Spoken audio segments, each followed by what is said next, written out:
नमस्कार दोस्तों, मैं आप सभी का चिर परिचित दोस्त उपस्थित हूँ आप सभी की सेवा में कुछ एक महत्वपूर्ण जानकारियों को लेकर के। आइए आज हम सभी बेलपत्र और बेल के बारे में जानते हैं, जो कि शिव जी को भी चढ़ाते हैं। आप बेलपत्र, अभी श्रावण मास भी चल रहा है जो कि शिव जी का प्रिय है।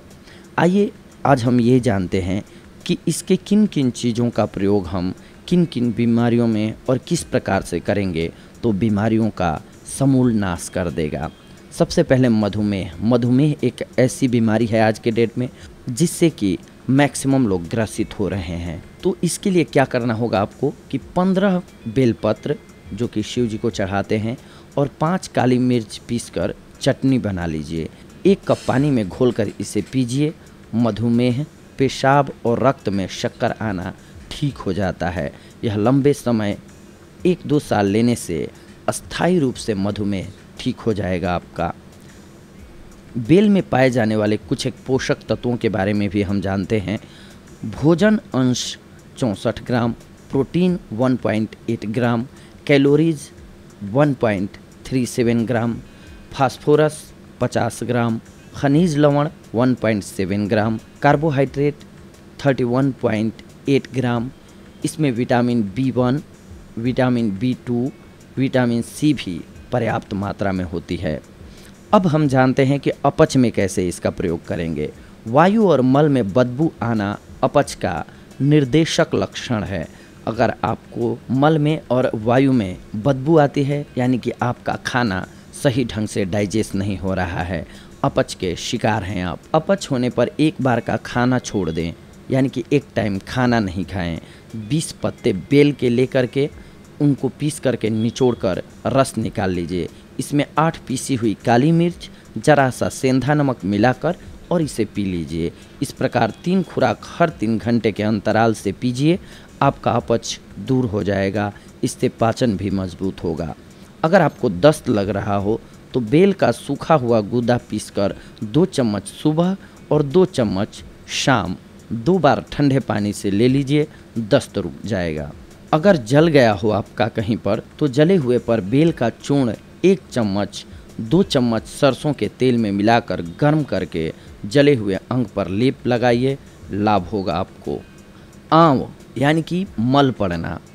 बेलगिरी और आम की गुठली दोनों को समान मात्रा में पीसकर 1-1 चम्मच चावलों के माड़ से सुबह शाम फंकी लीजिए, आंव आना बंद हो जाएगा। अगर आप कब्ज के शिकार हैं तो 15 ग्राम बेल का गुदा और 15 ग्राम इमली दोनों को आधा गिलास पानी में मसल कर 1 कप दही और स्वाद के अनुसार चीनी मिक्स कर लीजिए। लस्सी बनाइए और पी जाइए। कब्ज दूर होकर पेट साफ हो जाएगा। बेल का शरबत तो अतड़ियों में जरा भी मल नहीं रहने देगा। इसके साथ साथ ये शक्तिवर्धक भी होता है। पके हुए बेल के गुदे को सुखाकर पीसकर हर रोज 1 चम्मच की फंकी रात को सोते समय गर्म दूध से लीजिए। 1-2 माह में देखेंगे कि शरीर और मस्तिष्क हिष्ट पुष्ट हो जाएगा आपका।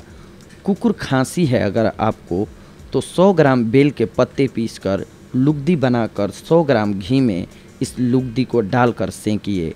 सेंकते समय मंद मंद आंच से सेंकिए, ये ध्यान रखना है आपको। ढक्कन लगा करके सेकें जिससे गंध उड़ नहीं पाए। जब लुगदी जल जाए तब पीसकर चूर्ण बना लीजिए। चुटकी भर यह चूर्ण शहद मिलाकर सुबह शाम 2 बार चाटिए। कुकुर खांसी 3-4 दिन में ठीक हो जाएगी। रक्तवर्धक यानी कि रक्त बनाता है ये। बेल का गुदा सुखाकर पीस लीजिए। गर्म दूध में इसकी 2 चम्मच और स्वाद के अनुसार पीसी हुई मिश्री मिलाकर रात को पीजिए। यह अच्छा रक्तवर्धक टॉनिक है। रक्त शोधक भी है ये। बेल का चूर्ण और देशी बूरा यानी कि चीनी समान मात्रा में मिलाकर पानी से फंकी लीजिए। आपका रक्त शुद्ध हो जाएगा। अगर आप पेचिश के शिकार हैं तो सूखी हुई बेल, धनिया समान मात्रा में पीस लीजिए और इसकी दुगनी मात्रा में पीसी हुई मिश्री मिला लीजिए। इसकी 1 चम्मच सुबह शाम ठंडे पानी से फंकी लीजिए। दस्तों में रक्त आना बंद हो जाएगा, यानी कि बवासीर में लाभ होगा आपको। इसके अलावा एक और अन्य प्रयोग भी है इसके लिए। बेल का सूखा हुआ गूदा और सौंफ दोनों को 15-15 ग्राम, सौंठ 8 ग्राम, इन सबको पीस कर एक गिलास में मिक्स करके उबाल लीजिए। आधा पानी रहने पर इसको छान करके पीजिए। ऐसा 2 खुराक रोजाना सुबह शाम लीजिए। मल में अगर ब्लड आ रहा होगा तो वो ठीक हो जाएगा। गर्भावस्था में उल्टी दस्त हो तो बेल का गुदा 5-5 ग्राम दिन में 3 बार हर रोज खाइए, आपको लाभ होगा। यकृत में दर्द हो तो बेल के ताज़ा पत्तों का रस 2 चम्मच में जरा सा सेंधा नमक मिलाकर हर रोज़ 3 बार पीजिए, यकृत ठीक हो जाएगा। अगर हड्डियां टूट गई हों तो आधा चम्मच पीसी हुई हल्दी और 1 चम्मच घी 1 गिलास में घोलकर सुबह शाम 2 बार रोज पीजिए। इससे हड्डी जुड़ जाती है और हड्डियों को मजबूती मिलती है। तो दोस्तों, ये थी आज की हमारी जानकारी। आप सभी से जुड़ेंगे कुछ एक और महत्वपूर्ण जानकारियों को लेकर के। तब तक के लिए धन्यवाद। नमस्कार दोस्तों।